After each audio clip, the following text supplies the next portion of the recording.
इस वीडियो में बात करना है कि बिहार स्टाफ सिलेक्शन कमीशन के अंतर्गत जो इंटर स्तरीय जो फॉर्म भरा जा रहा है, जिसमें यहाँ पर बहुत सारे लोग कमेंट कर रहे थे डॉक्यूमेंट से रिलेटेड। ठीक है, कि मेरा जो डॉक्यूमेंट है जैसे रेसिडेंटियल हो गया या कास्ट सर्टिफिकेट हो गया या एनसीएल हो गया, जो candidate S C S T से, जो कैंडिडेट यहाँ पर एस सी एस टी से आते हैं उनको यहाँ पर कास्ट सर्टिफिकेट अपलोड करना है।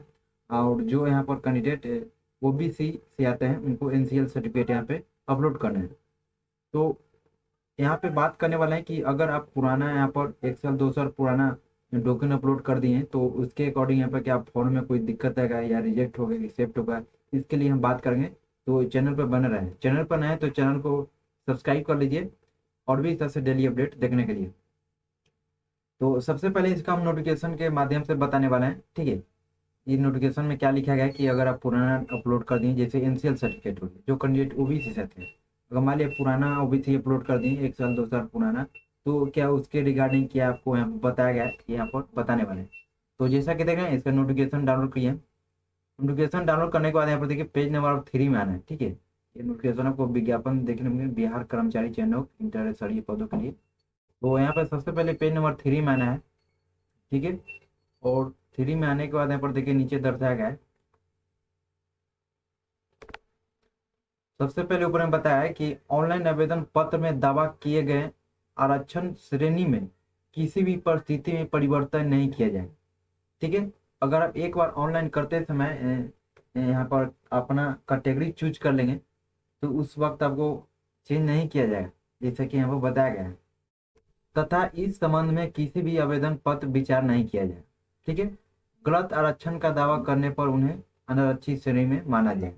अगर आप गलत कैटेगरी यहाँ पर चूज कर लिए, गलत तरीका से आप यहाँ पर आरक्षण ले रहे हैं तो उसके लेवल में आप यहाँ पर अनारक्षित श्रेणी, अनारक्षित यानी समान कैटेगरी में आपको माना जाएगा। ये क्लियर हो गया। उसके बाद जो नीचे बताया कि अनुसूचित जाति अनुसूचित जनजाति यानी जो candidate S C S T से आते हैं उनके लिए श्रेणी के अभ्यर्थियों के लिए राज्य सरकार द्वारा अधिसूचित सक्षम प्राधिकार द्वारा निर्गत जाति प्रमाण पत्र आपको प्रमाण पत्र एवं अस्थायी निवासी प्रमाण पत्र मान्य होगा। यानी आपको राज्य सरकार का ही कास्ट सर्टिफिकेट यहाँ पे अपलोड करना है, जो कि आपको सक्षम प्राधिकार द्वारा निर्गत होना चाहिए, एवं अस्थायी निवासी है वो भी यहाँ पर सक्षम प्राधिकार द्वारा यहाँ पर निर्गत होना चाहिए, तभी यहाँ पर मान्य होगा। संबंधित प्रमाण पत्रों को काउंसलिंग के समय प्रस्तुत करना अनिवार्य होगा। ये सभी डॉक्यूमेंट जो आपको लगने वाला है, तो जब आपका डॉक्यूमेंट वेरिफिकेशन होगा, काउंसलिंग होगा, तो उस वक्त आपको यहाँ पर जो ओरिजिनल कागज है वो आपको ले जाना है। ठीक है, बहुत लोग क्या करते हैं कि आवासीय पे डेट बढ़ा के अपने अकॉर्डिंग यहाँ पे डाल देते हैं, ऐसा नहीं करना है। ठीक है, आपको यहाँ पर ओरिजिनल बना के यहाँ पे अपलोड करना है। ये बात क्लियर हो गया, क्योंकि यहाँ पर काउंसलिंग के समय आपको वहाँ खोजा जाए। उसके बाद बात करेंगे नीचे, और यहाँ पर देखिए जो कैंडिडेट ओबीसी वर्ग अत्यंत पिछड़ा वर्ग से आते हैं, ठीक है, यानी पिछड़ा वर्ग या अत्यंत पिछड़ा वर्ग से, तो उनके लिए जैसा कि बताया गया कि पिछड़ा वर्ग तथा अत्यंत पिछड़ा वर्ग श्रेणी के आरक्षित उम्मीदवारों के लिए अपने अस्थायी अधिवास राज्य सरकार द्वारा अधिसूचित सक्षम प्राधिकार द्वारा निर्गत क्रीमी लेयर ही प्रमाण पत्र मान्य होगा। ठीक है, ऑनलाइन आवेदन समर्पित करने के समय क्रीमी लेयर प्रमाण पत्र अभ्यर्थियों के पास भौतिक रूप से उपलब्ध होना अनिवार्य है। ठीक है, वहां पर आपको एकदम डॉक्यूमेंट ओरिजिनल लेके जाना डॉक्यूमेंट वेरिफिकेशन के समय, जैसा कि यहाँ पर बताया गया। उसके बाद में लिखा गया कि जिसकी निर्गत संख्या तिथि सहित ऑनलाइन आवेदन के निर्दिष्ट कॉलम में अंकित करना होगा। ठीक है, पिछड़ा वर्ग अत्यंत पिछड़ा वर्ग श्रेणी के अभ्यर्थियों द्वारा आवेदन में अंकित क्रीमी लेयर रहित प्रमाण पत्र को काउंसलिंग के समय मूल में प्रस्तुत करना आवश्यक होगा। ठीक है, अब यहाँ पर जो कि नीचे बताया है कि जो लोग यहाँ पर बोल रहे थे कि मैं ओबीसी है ना एनसीएल है कि 1 साल 2 साल पुराना डाल दिए, तो उसके रिगार्डिंग यहाँ पर बताया गया जैसे 1 वर्ष से अधिक पुराने क्रीमी लेयर रहित प्रमाण पत्र की स्थिति में विविध पत्र में घोषणा समर्पित करना होगा।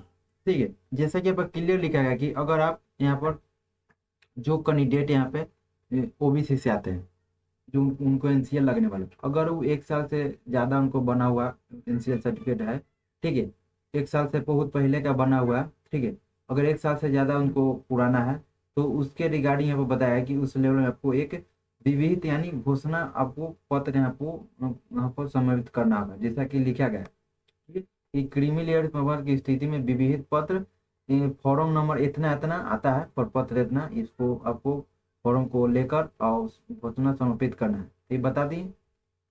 ठीक है, उसके बाद जो नीचे बताया कि काउंसलिंग के समय उक्त प्रमाण पत्र स्वघोषणा पत्र समर्पित नहीं करने पर अभ्यर्थियों को आरक्षण का लाभ दे नहीं होगा। ठीक, अगर यहाँ पर काउंसलिंग के समय यहाँ पर स्व घोषणा या फोन नंबर इतना आपको स्व घोषणा प्रमाण पत्र आपको ले जाना है, तब यहाँ पर मान्य होगा, अन्यथा आपको लाभ नहीं दिया जाएगा, जैसा कि क्लियर लिखा गया है। तो ये नहीं बताया है कि अगर आप 1 साल से अधिक है तब आपका फॉर्म को रिजेक्ट किया जाएगा या एक्सेप्ट किया जाएगा या मान्य नहीं होगा, ये नहीं लिखेगा। उसके साथ में यहाँ पर घोषणा पत्र यहाँ पर समर्पित करना, ये उनके लिए है जो कैंडिडेट ओबीसी से आते हैं, जो एनसीएल सर्टिफिकेट यहाँ पे अपलोड किए होंगे पुराना, जैसे एक साथ उनको अधिक है, उनके लिए। जो लोग नया यहाँ पर बना के डाले हैं उनके लिए कोई दिक्कत नहीं है। ठीक है, ऐसे ही आपको करना है। ऑनलाइन करते वक्त जो आप डॉक्यूमेंट यहाँ पे डाल रहे हैं, डॉक्यूमेंट का डिटेल डाल रहे हैं, वो डॉक्यूमेंट आपको वहाँ पर रहना चाहिए। ठीक है, क्योंकि आपका काउंसलिंग के समय जो डॉक्यूमेंट आप डालिएगा ऑनलाइन करते वक्त, उस वक्त आपको वहाँ पर खोजा जाएगा। ठीक है, बस आपको सेम वहाँ पर जाके काउंसलिंग के समय देना है। ठीक है, अब यहाँ बात करेंगे क्वालिफाइंग को लेकर। ठीक है, कि यहाँ पर देखिए कैटेगरी में बताया कितना परसेंट लाना पड़ेगा, तो जो जो स्टूडेंट यहाँ पर समान कैटेगरी से आते हैं उनको पर 40% रखा गया है। जो स्टूडेंट यहाँ पर पिछड़ा वर्ग से आते हैं तो 36.5% यहाँ पर, अति पिछड़ा वर्ग के लिए 34%, अनुसूचित जाति और जनजाति के लिए 32%, महिला सभी वर्ग के लिए 32%, और दिव्यांग जो कैटेगरी डिसेबिलिटी जो विकलांग वगैरह उनके लिए यहाँ पर 32% रखा गया। तो ये आपको क्वालिफाइंग मार्क्स बताया गया। ठीक है, तो चलिए इस में उतना ही, और मिलते हैं फिर अगले वीडियो के साथ।